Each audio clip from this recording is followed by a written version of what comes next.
হালকা ভাই, তোমার বাড়ি থেকে ফোন এসেছে। হ্যালো, হালকা, তোর জন্য মাইয়া দেখেছি, শিগগিরই ছুটি নিয়ে বাড়ি আয়।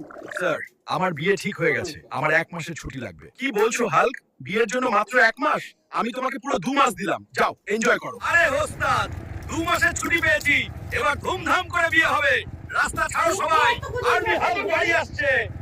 ওরে বাবা, এসে গেছিস, লগ্ন বয়ে যাচ্ছে, যা জলদি রেডি হয়ে নে। ঠিক আছে মা, আজ দেখবে তোমার ছেলেকে কেমন হিরো লাগে।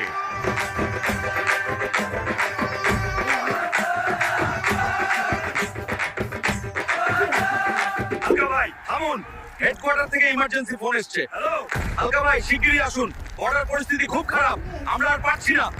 ওরে হালকা, বিয়ে ফেলে কোথায় যাচ্ছিস? ফিরে আয় বাবা। মা কান্দিস না, বিয়ের চেয়ে দেশ বড়, আমাকে যেতেই হবে। বন্ধুগণ, বিয়ে পরে হবে, আগে বর্ডার বাঁচানো মেইন কাজ। তোমরা যদি সত্যি দেশভক্ত